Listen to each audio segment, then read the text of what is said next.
What's up, guys? This is the Osmo.com Night Shift Podcast. We are talking Saturday, September 22nd, MLB. 1 week left to talk about. We'll have ownership projections, rankings, all the good stuff, spotlight hitters, pitchers, and stacks by myself. And then EMAC and I will have a show starting around 10 a.m. Eastern. It'll be an early one. We will be going over the main slate mostly, so I'll go over early here very quickly, and then main slate, just a very quick rundown. Again, tune into that show, 10 Eastern.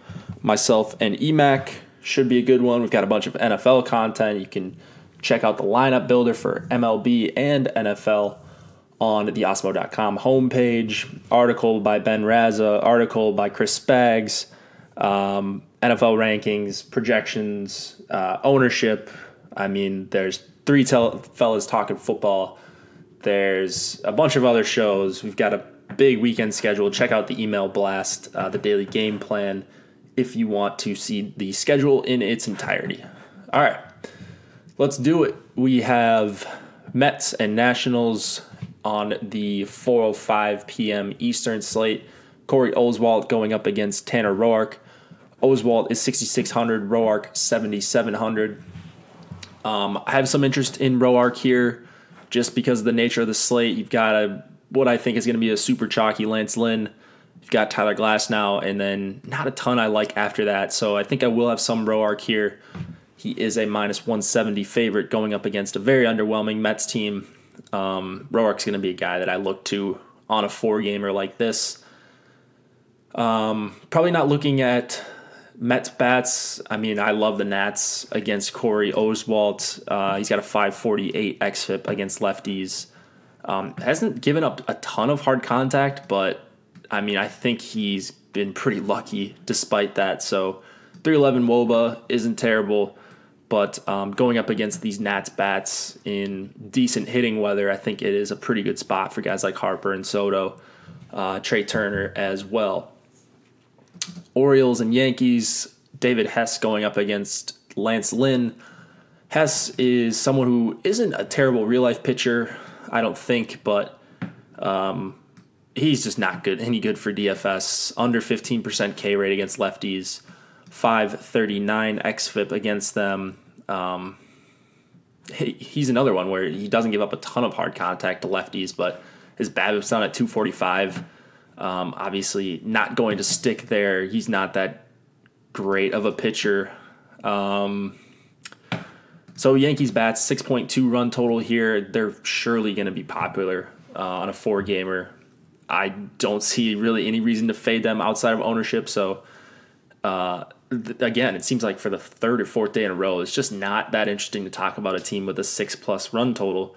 At this point, you kind of know what you're getting yourself into as far as ownership, but they look like easily the best stack and a stack that you're probably going to be able to afford because there's no pitcher above 10K on this four-gamer.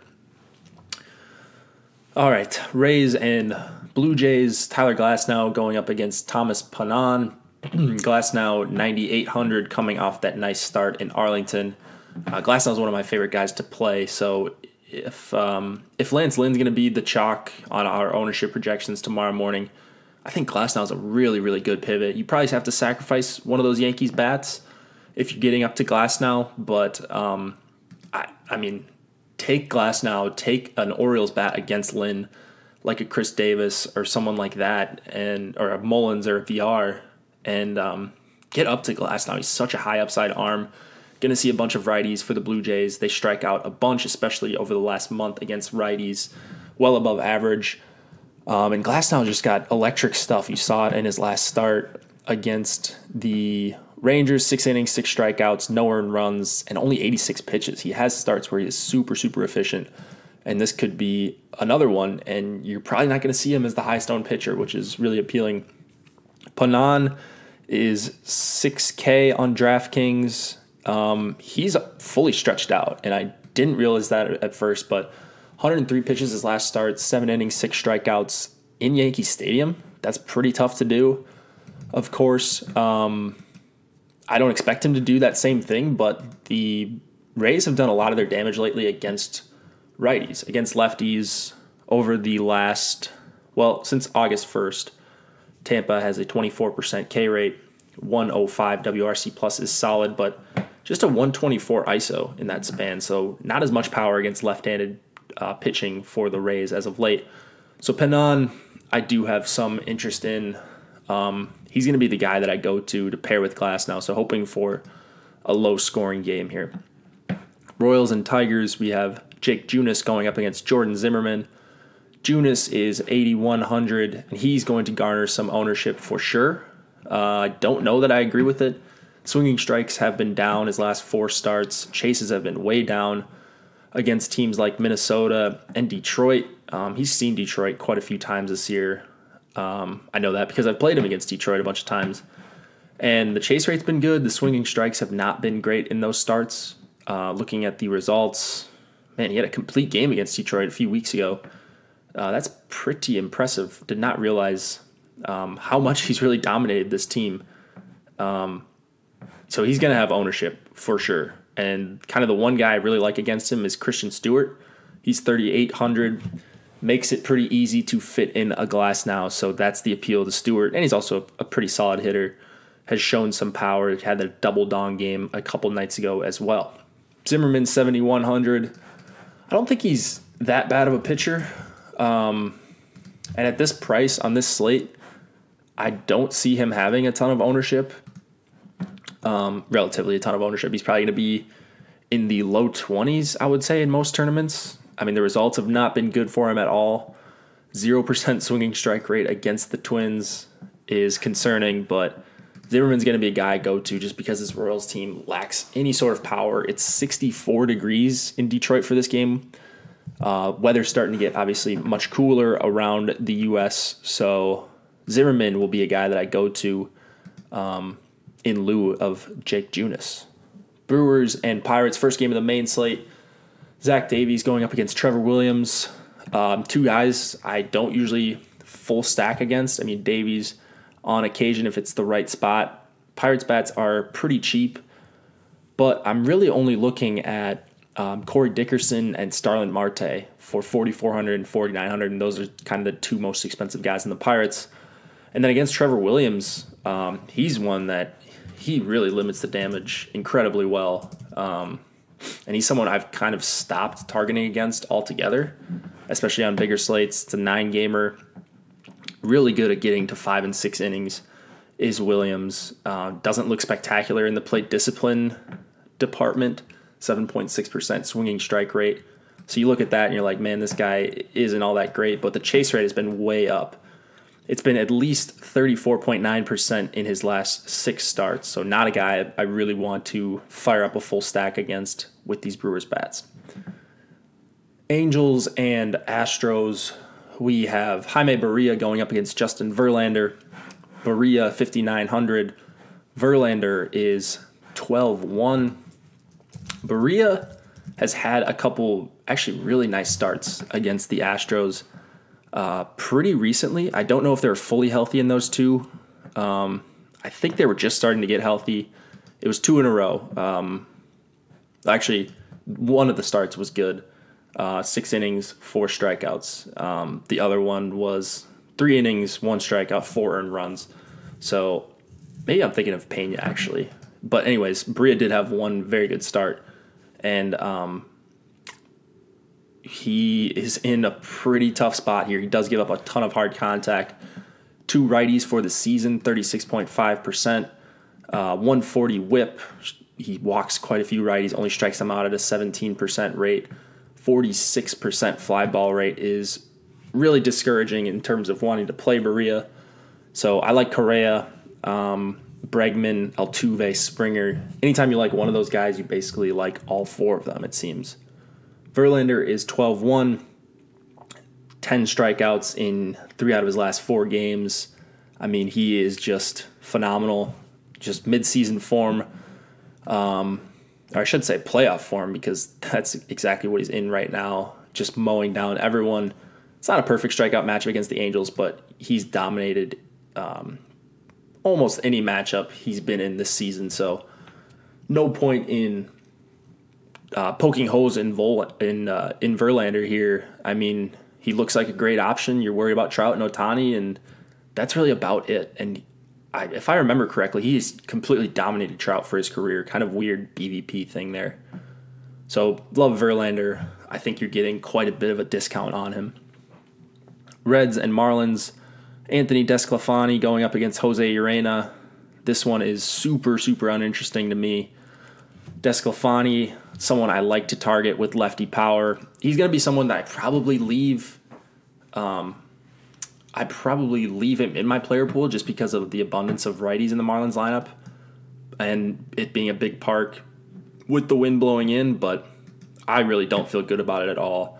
I'm not recommending anyone play Desclafani in a single entry. I think that he is incredibly overrated as far as DFS, but he does get the matchup where he could have success.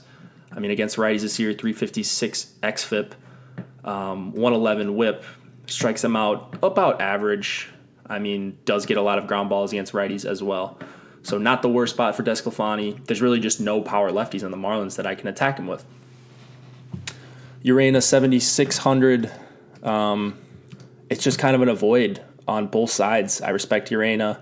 He's had a nice run here. And, I could see myself using a Scooter Gennett or a Scott Schebler, but, well, actually Schebler's doubtful for this game, so who knows if he's even going to be in there. Same thing with Barnhart. So really you're looking at like Votto and Gennett, and those aren't two guys I want to play in really big parks like Miami is.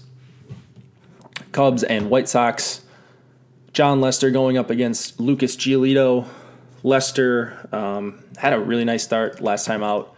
He went 7 innings with 9 strikeouts on 108 pitches. He can do that from time to time. They're just few and far between, and he gets overplayed. He's going to see 9 White Sox righties here. I like righty power against Lester pretty much anytime he toes the rubber. On the season, 26% line drive rate for Lester. That is one of the highest on the slate against righties, under 20% K rate for him as well. Giolito, I guess I should say which righties I like for the White Sox. It's Davidson, especially. Avisel Garcia and Wellington Castillo I really, really like. Giolito, 4,700.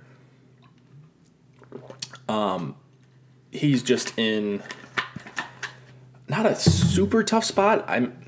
I don't know if the Cubs are going to roll out their A lineup here. They don't really have that much to play for at this time. They're pretty locked into a playoff spot. I could see Giolito having a good start. It's 65 degrees, no humidity in Chicago here, so it's decent pitching weather at the very least. And Giolito is just someone that I don't really know what to do with him from start to start. We were on him for a little while there. He disappointed. He got blown up. Swinging strikes are way down his last 3 starts. The chases are pretty much non-existent, so who knows what to do with Giolito. I'm not going to sit here and act like I know what's going on with him start to start. I haven't done a super deep dive on him, but I'm sure EMAC and I will talk about him more, as well as the Cubs bats, which should be popular. All right, looking at Giolito, his last start, he was down on his fastball 1.8 miles per hour on average, and down on his sinker, changeup, slider remained about the same velocity. So there you go. Giolito certainly dipped in velocity last time out. Red Sox and Indians. Rick Porcello going up against Mike Clevinger. Porcello is a guy I don't mind targeting against. Give me some Jose Ramirez, Francisco Lindor, and Michael Brantley. I love those guys when they're going up against guys that I think are overrated.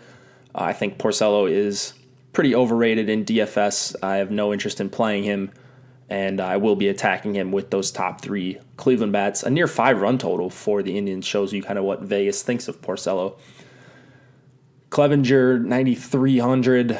There's just too many lefties for me to want to play him here, and then the righties are so good that I can't get to Clevinger at this price.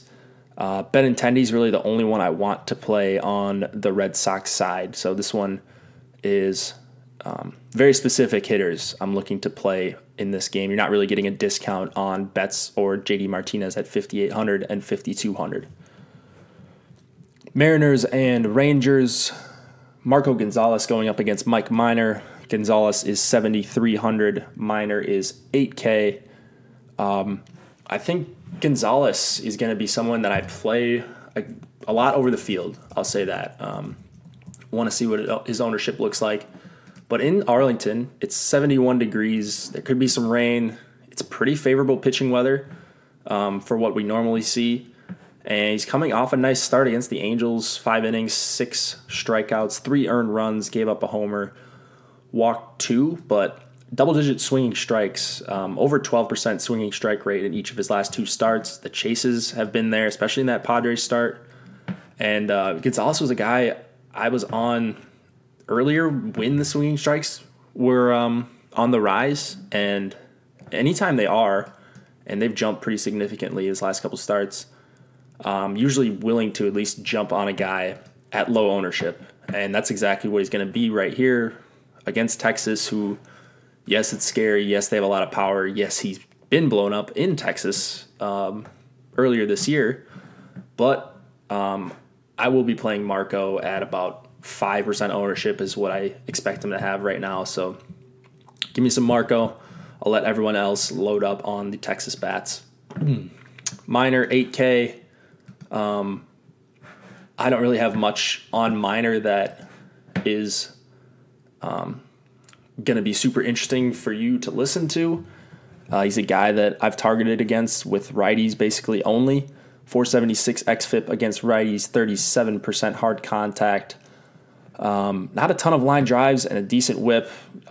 Decent real-life pitcher, I think. But Nelson Cruz and Mitch Haniger scare me off of him, and John Segura to some extent. Those guys are all way too cheap, I think. Like Nelson Cruz against the lefty for 4,600 is just remarkably cheap. I mean, he should be one of the highest owned players in the slate.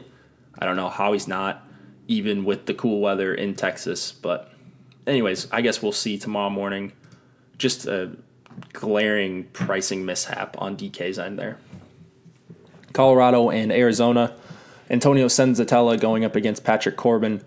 Senzatella cannot miss any bats. He's someone I always look to target against.